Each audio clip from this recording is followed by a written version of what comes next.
Hi there, it's Dr. Brenda Money Coach. This is the family farm. I grew up here. My brother still operates it, and I thought it would be fun just to give you a little tour. My brother and his wife, and check this out. They have taken exceptional care of this farm, which has been in the family since 1856. So it's 164 years old at this point. So I'm going to just, show you we've got gravel roads. Luckily, there's no big trucks coming by. The cemetery where many of my ancestors are buried are just past this corn field.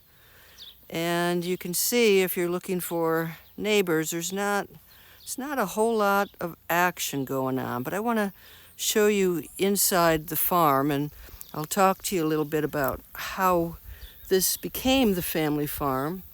And it all started from what we've documented with a gentleman in the Virginia militia who had fought in the Florida Wars.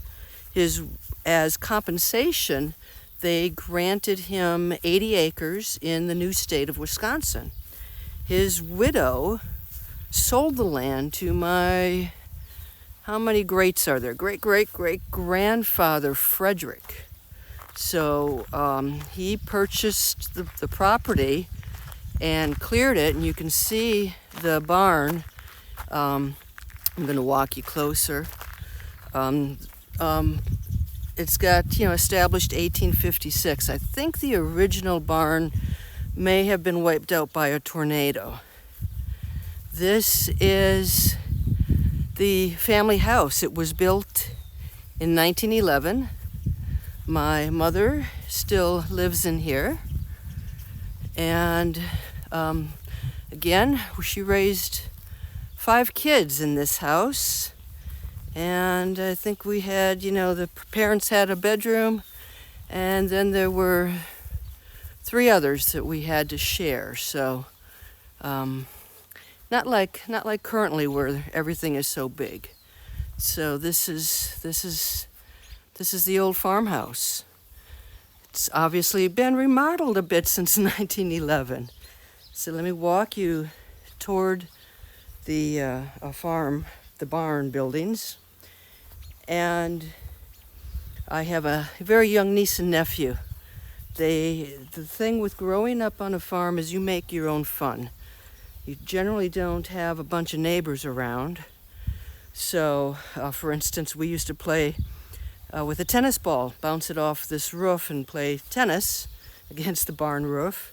I used to pitch. I threw baseballs and my brother would hit them. I actually became a pitcher in Little League, one of the first girls allowed to play with the boys, but way back when. And so so they've got a trampoline, and that keeps the kids very busy. It is the 4th of July. Very quiet here today. The cows have all been milked. They are all in the pasture, which means you won't see any cows in this video. Well, not grown cows. Let's see what's in here. But at least the floor is clean. That becomes key because, I don't have the right shoes on to walk through a messy barn. So this is the milk house. So the milk tank, this is where all of the milk gets pumped in through the pipeline, and then the milk truck parks over here and drains the tank. And this is old news for me, but I realize a lot of you might never have seen a milk house, and this is certainly fancy. When we were younger, we had big buckets, so you had to carry the buckets from cow to cow and then dump it into a milk conveyor. Okay, so the kids, hi there. They've got some new baby kitties, and I don't remember their names, but that's one baby kitty. Hi, baby kitty. And again, my brother and his wife, they're just wonderful parents, and they've said that this used to be a calf pen, a calf barn, And they've set this all up. Oh, look at that. There's the other baby kitty. I did not even see her. Let's take a look. Hi, baby kitty. Hi. Hi. Hi. And this one's going to follow me, I know, all over the place. They have some bunnies.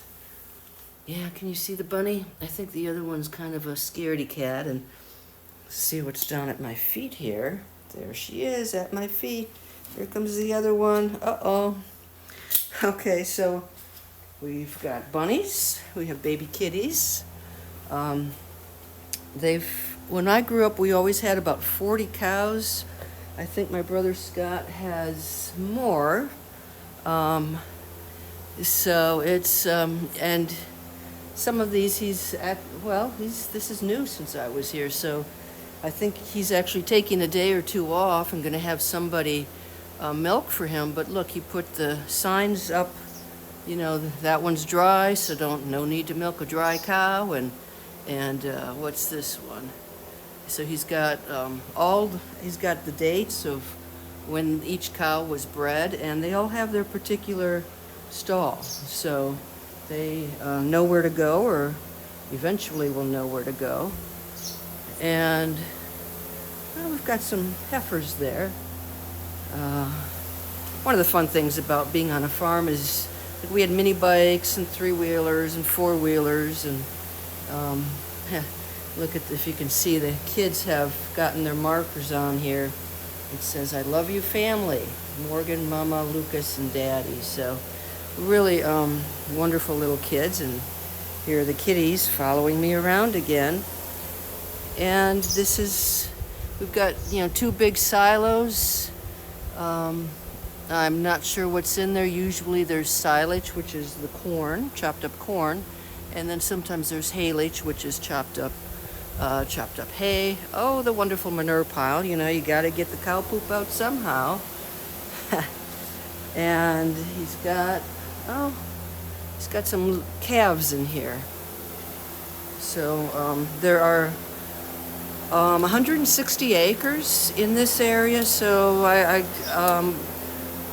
Frederick's son Ferdinand took over. Ferdinand's son Walter, my grandfather, then took care of the farm. Walter's son Eugene, my dad, then owned the farm, and now it's in Scott's very capable hands. So this is the farm building. The barn, and this is one of the very few family farms left in the area. Most of the farms are really corporate farms, giant farms. It's very difficult to find another small family farm. And one of the things growing up on a farm, well, two things. One is every family member contributed. So you worked, you helped. You got up in the morning at 6 a.m. to milk the cows. You took turns in the evening at 6 p.m. to milk the cows. And whereas, a lot of kids have summer camps, I'm walking you up to the old haymow. Yep, so this is you've got the straw and the hay. And you can see we use the elevator. This was how my summers were spent, helping with the crops, helping with the hay. So I often got to drive the tractor, which was probably, maybe that's partly why I'm more confident driving an RV than the typical person, because I grew up around big machinery. And other times I had to actually load the wagon, so we would have another old silo. And so I'll just walk you around a bit. This is have to watch my step, because this is where the cows come out at night. In the daytime, they use a pasture way back there, and then after milking, they're directed out this way. And they use a pasture up this lane. So I will be successful if I have clean shoes by the end of this tour. So we've got one machine shed, so you can see some of the equipment. And again, you know, it's you know, I'm familiar with being around all of these equipment. Big John Deere. When I grew up, it was Alice Chalmers side rakes. This is the old hay baler, plows, discs, corn choppers, big wagon for hauling the cattle. So all kinds of stuff in here. This is where you put basically the corn or haylage, silage or haylage. You chop up the corn. In it goes, and look at this. This is the old Alice Chalmers. It is still used. Don't know if it was my grandfather who might have made this purchase. I remember using it. It even has, this is where you would put a belt on. So you put the belt on here, and then that was how you got power so that you could get your crops up into the silo. So yeah, it's pretty neat. And this is the old hay wagon, so this is what we would be on here and load up the wagon. The back is missing, so it's not quite complete. So this is some of the farm equipment. And a lot of these buildings, I think my father probably put up this pole shed. Each generation has certainly made improvements. What started as 80 acres was added to, and so there are 160 acres here, and then there are some 80 acres that are a couple miles away that I think my grandfather inherited. And so this is the back view of the farm. And again, you know, my brother's taken a lot of care with this, adding additional touches, and probably like me, you know, he dabbles, likes to paint and likes to make things look as good as they can. And so now we're going to take you into this building, and I'll show you the garden. So my sister-in-law has a little greenhouse here, but they do grow most of their vegetables. I've got to open this electric fence. An electric fence. Hang on. Oh, okay. Succeeded. Didn't electrocute myself either. Beautiful, beautiful day today. So work. You had to work. You were a contributing member. The other lesson is never procrastinate. When you had good weather like this, you'd better be outside getting the crops in. You can't procrastinate because tomorrow it may rain. All the hay that you just cut is going to get wet and soggy. And so you put in very long days. You never procrastinated. You couldn't put off milking cows. They need to be milked twice a day. I think some people maybe even do it 3 days, three times a day. So look at this, you know, in addition to lots of veggies and crops, she's got a beautiful little flower garden. I haven't been back here for quite a while. And her greenhouse supplies. It's definitely warm in here, that's for sure.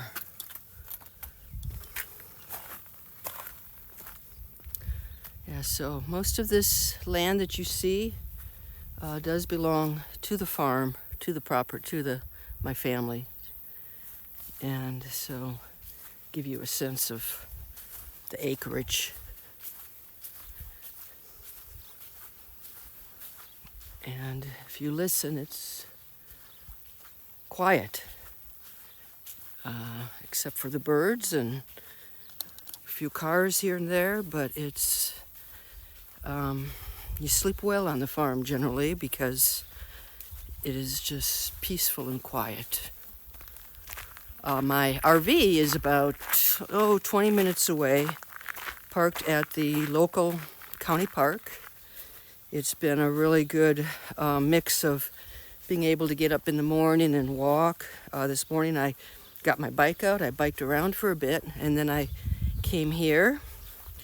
And so then I visit and head back and hang out with the cats at night. So it's been a really good,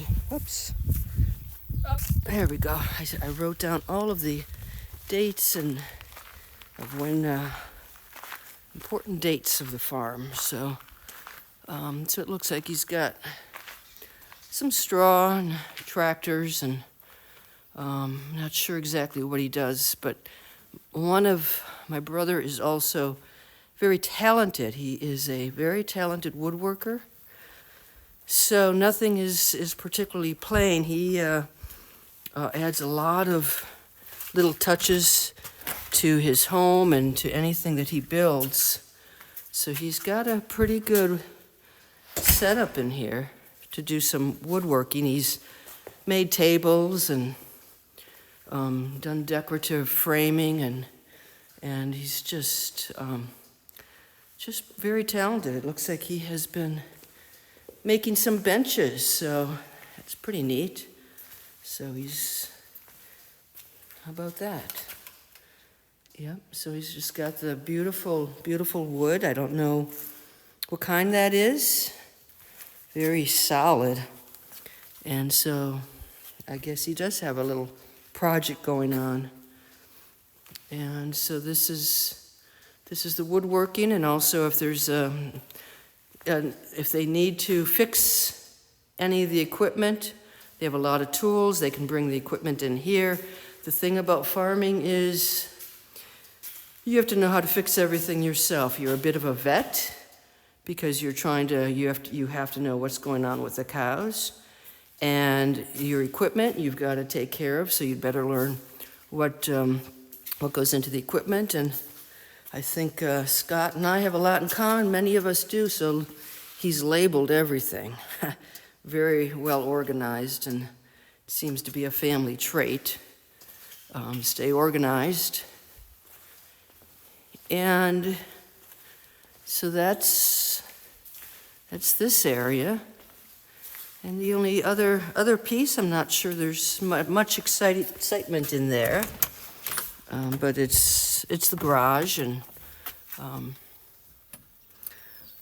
don't know if we have any old equipment in there or not, so it's likely not worth showing you much. But this is the family farm, and it's I'm proud that it has stayed in the family. No thanks to me, but it clearly it's well loved and well taken care of, and I certainly hope that more small family farms can hold out and stay in business, because it's a difficult lifestyle. It is a lot of hard work, but it's also very rewarding, and you are living off the land. So on that note, I'm going to just close on out. I hope you enjoyed the tour of the family farm, and wishing you all the best. If you like to follow along on my journeys, please subscribe to my YouTube channel. Take care. Bye-bye.